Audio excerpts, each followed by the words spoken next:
So, you have become a Twitch affiliate.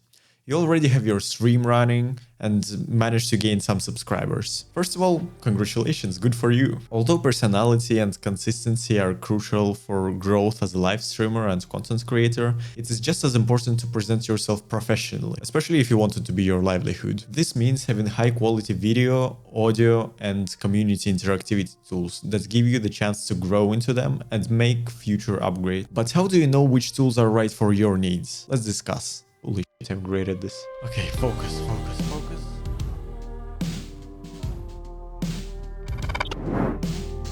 Over the past 6 months, I have worked as an audiovisual development and management intern at the VTuber agency AVRMV. In that time, I have found that each streamer has their unique style and technical skills, which results in different equipment needs to suit their individual strengths and compensate for their shortcomings. At first glance, a tool like GoXLR Mini can be great for any streamer. But if you're a musician or a voiceover artist and you want to be able to plug in a second microphone or an instrument, then well, you're out of luck. Description. Feel free to apply. Link in the... Okay. By the way, the applications are now open, so if you're a VTuber in need of management or assistance, then feel free to apply. Link in the description. Please note that this is the state of the markets in the March of 2023, and all of the products that I'm going to mention have been released at this time. However, if more products are going to come out in this time, they may make the existing ones less of a good bargain. Most of the prices will be in euros, so if you're from America, the difference is negligible at the time of filming. Because this topic is very broad and encompasses a large variety of people, I have decided to break this topic into 3 distinct videos for streamers and content creators of different levels of technical knowledge. This one is mainly for people who are not very good with technology, for those who find it difficult to learn all the aspects of streaming and don't really want to learn anything more than they have to. Let's go. Where am I even pointing? There's nothing there. Before I recommend anything and you start thinking about your next big purchase of gear, whether it's the microphones or the cameras or a stream deck, I want you to think, and I mean really think, what are your goals with streaming or content creation? Where do you want to end up? Do you plan to create content outside of streaming? Is it just limited to YouTube, or do you eventually want to get into the bigger productions, start working with more people? What are your strengths and weaknesses? Are you a social person or a tech person? Why are the people even watching you? Who are the people watching you? Because every single one of those questions will determine the optimal way for you to upgrade your setup. In order to narrow down who this video is for, I will call this group of people I just want it to work. Whenever I think about this category of people, I always imagine Moist Critical for some reason. I don't really know anything about him, but for some reason that's the image of him in my mind. This person doesn't really care about tech or some crazy visuals or transitions and whatnot. This person really just streams and records everything through OBS without giving it too many thoughts. This person is not particularly tech savvy, but just grows through the sheer power of charisma. And this person or group of people don't really want to learn anything new necessarily about tech, about audio or video, or simply don't really have the mindset for it. So if you're that person and you don't want to learn anything new, or you just let your editor solve all your problems, then here is your upgrade path. Let's start with audio. If you want your stream audio to just work and sound good on streams without having to know what words like noise gate, compressor, and limiter mean, then Rode USB Mini is my default recommendation. But it's a USB microphone. Listen, you can absolutely become a big streamer and content creator with a USB microphone. There is no problem with that. Lots of people on YouTube record with a Blue Yeti or even a Snowball or a HyperX Quadcast. But in all fairness, most of them don't have any internal processing, which means that in some cases, when your streaming environment or microphone technique is less than ideal, your audio fidelity will likely suffer without the use of audio filters, such as the ones built into the OBS. And if you're not willing to learn how to use them, then you will likely benefit more by going with the more user-friendly approach, as opposed to the ones with more flexibility. such as the XLRs. But in the off chance that you do want to learn, then you can start with this video that will introduce you to the basics of the audio processing. To put it simply, I would not recommend any XLR solutions to this group of people, as the convenience of USB would far outweigh any potential flexibility that they could get out of a more advanced setup. Let's put it this way. Would you rather trust your grandma with a Razer Siren Mini or with an AT2020 and a Scarlett Solo? But I digress. Now, what I would recommend to the I just wanted to work group of people is Rode NT USB Mini, or really any other Rode USB microphone that can work with the Rode Connect software, as it is likely the only real plug-and-play solution that will make you sound partnerable while having absolutely zero knowledge about audio processing. Now, disclaimer, there are a lot of people who are already partnered who technically have subpar audio in my opinion, but what I actually mean when I'm using the word partnerable is whenever a random person joins your stream, they can stay for a long period of time without having any sort of ear fatigue or without trying to listen to your stream. Think of it as if it is a podcast. If a person can listen to it for a long time, then everything's fine. If a person can listen to it for a long time, like in their car or while working on a Word or Excel, then I'd say your audio is good. No need to adjust it. Microphones that are compatible with the Rode Connect software generally already have some internal processing built into them, which can help with volume changes in your speech or with equalization if you don't know how to use it, just with the press of one button. Literally, click. Let me actually show you what I mean. So here I'm using a Rode VideoMic Go 2 as an example. I wouldn't really recommend it for streaming specifically, but if you're a vlogger and an occasional streamer, then this is really not such a bad option. Right now, all of the processing is off. So let's turn on the high pass filter. That means that any low rumble will not really be picked up by the microphone. Let me demonstrate.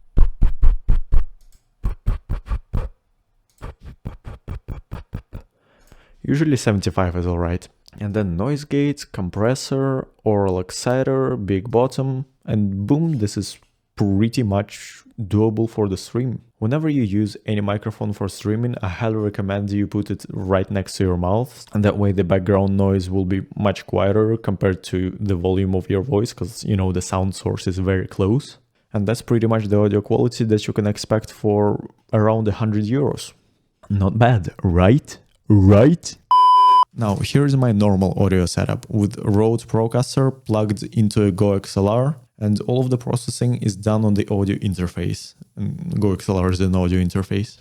This entire setup currently costs more than €600, I think, and it's just for the audio interface and the microphone. And I would say it costs a bit more than €300 if you're going for the Go XLR mini version. And compared to the simplicity of this one thing, for just €100, is it really worth it? I don't know. And here I have plugged in the VideoMic Go 2 into the Go XLR. Essentially what I have done here is turned off all of the processing inside of the microphone except for 75 Hz high pass filter and the oral exciter. And now all of the audio processing is done on my audio interface. But, and here's the catch, you can do the same thing just by using audio filters inside of OBS. And honestly, you could probably get better results because EQ and compressor on this thing, yeah, it could be better. And that setup still technically costs €100 because you can just download the VST plugins for free and use them in OBS. But here's the big but. The warranty on this microphone is, I believe, 2 years. I will put it here if it's not. And it looks and feels sturdy, but not particularly robust. This thing, on the other hand, it has 10-year warranty and might just stay with me for the rest of my life. And the Go XLR, even though it's becoming less relevant of an option, it is still a great device and likely will be for another 5 years at least. Is it more complicated to use compared to Rode Connect software? Oh, absolutely. But do you need to be an audio engineer to use it? Absolutely not. You just need to be a bit more tech savvy. You know, probably in the more knowledgeable category of streamers. Not an I just wanted to work person, but I can do some tweaking person that I'm going to talk about in the next video. Now let's go back to the Rode Connect software. If you connect your headphones to the microphone and run all of your Windows audio through the Rode Connect software, then you will be able to hear or monitor yourself and all of your application sounds at the exact same volume as your audience is hearing, eliminating all the guesswork. How cool is that? Again, I would highly recommend to mount your microphone on a boom arm and getting it closer to your face to maximize the difference in loudness between your mouth and any sounds from typing, mouse clicking, or the computer fans, like. Now, if you decide that this sort of solution doesn't work well for you and you wish to be more flexible and future-proof in your decisions, then the solutions from the next video might be more suitable for you. Please bear in mind, however, that you will have to put more research into learning how each individual product functions in order to determine which one may better help you in reaching your desired audio quality. Oh, during the process of making this video, Rode has just announced their new NT1 5th generation microphone, which would be the perfect choice for a creator at any level, honestly, provided that they already have somewhat sound treated their room, especially if you have concrete walls, like I do. All right, this is done. You know what? I'm a control freak. I think I'll just keep on the headphones so that I can actually hear myself. Oh, wait, I have a better solution. Yeah, okay, well, give me a second. Aha! That doesn't seem right. Where's the wire? Ah, there you are. Oh yeah, that's better. How do I look? Call me Agent Smith now. All right, let's put this on as well, just so it works better. Alright, now let's talk about audio mixing. When it comes to mixing your audio with other sounds from your computer, such as music, games, Discord, or your browser, there are two possible plug-and-play solutions that I know of. These solutions allow you to control Windows audio mixer without having to tab out of your game every single time you want to make a small change. First one of these solutions is a PC panel. I have personally used it for over a year and it works flawlessly. Essentially, it's a USB device with knobs and faders that comes with its own software and makes it super easy to assign any applications to a knob or a fader. There are two versions of this device out there, costing $69.99, nice, and $100. There's no difference between them in terms of software, just the amount of knobs and faders. You can assign one of the buttons to change the profile of the device, so that even if you have the mini version, you don't have to be constrained by the amount of applications that you can control. I have made a more thorough video on this product that you can check out here. Yes. The second plug-and-play solution is a lot more known, which is a Stream Deck by Elgato. If you go to the Stream Deck plugin store, you can install a plugin that will allow you to control every active application in the Windows audio mixer. And with the Stream Deck Mini costing only 65 euros, it is arguably a better solution, considering how many more tasks a Stream Deck can be useful for. Finally, let's discuss video.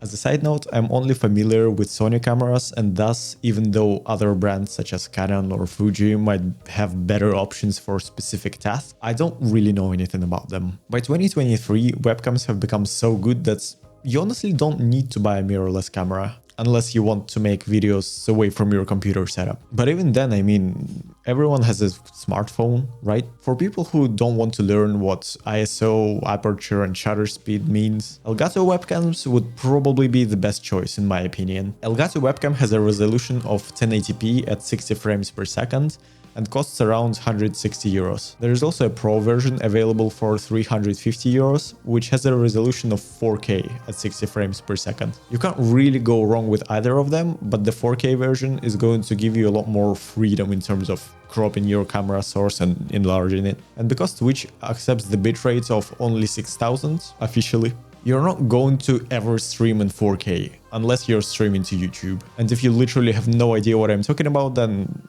ask your editor. I wish I could just record everything, like multiple camera angles and stuff, but no, I have to constantly change these freaking microphones and lenses.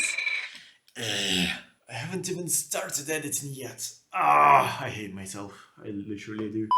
Now, if I just wanted to work person who wants to create content outside of the streaming room, such as for TikTok or vlogging, and they want something better than a smartphone camera, then Sony ZV-1F is the most reasonable choice for them. It costs around 550 euros and will be just enough for these sorts of tasks. Any camera that is more expensive than that, I cannot wholeheartedly recommend to a person without any prior knowledge of cameras, as they would be unable to use them to their full potential. Nevertheless, Sony ZV-1 or Sony ZV-E10 that I'm using right now to record this video are the two most advanced and expensive camera options that I would think are a good purchase for a streamer. For the maximum quality image, this is the way to go. Anything more expensive than that really is going to be imperceptible for your audience. I am going to talk about more advanced mirrorless cameras in the next videos, but they are really designed to be more specialized tools. So if you already have one, great. But if you want one just for streaming and nothing else, then please don't waste your money. Better lighting will be a much better use of your resources, I swear. Which one of the ZV series cameras is more appropriate for you though depends entirely on whether you want interchangeable lenses, which in the long term I highly recommend, especially considering that the price difference between ZV-1 and ZV-E10 is not that large. Either of them will cost somewhere between 620 and 810 euros at the time of recording, depending on which configuration you choose. There's also a small rumor from Sony going around that their new ZV series camera is going to be full frame and great in low light. But I still would stick to ZV-E10 if it's just for streaming or YouTube videos in the studio, since the full frame camera lens and cameras themselves are much more expensive than the cropped sensor. And in a studio environment, it would make a lot more sense to improve your lighting than have a camera that is 2 to 3 times more expensive. Don't believe me? Okay, let me show you. Let me... okay, look at this. Look at this. There we go. I have 3 lights here. 3. Okay, 3. Here's one, like right next to me. One above me, right there. And also the one like in front. It's a ring light. It's a freaking ring light. Okay? And then, of course, the practical lights in the back and then the ceiling. But get lights. They're more important than cameras, okay? I mean, not really, but still. Very important, okay? Let me actually turn all of them off. Let me show you. Let me give you the proof. Where is it? Boom, boom. And let's turn this one as well. Let's only leave the practical lights, shall we? Boom. It still looks all right. Let's have normal lighting. Okay. That's because of my monitor. Let me turn my monitor away.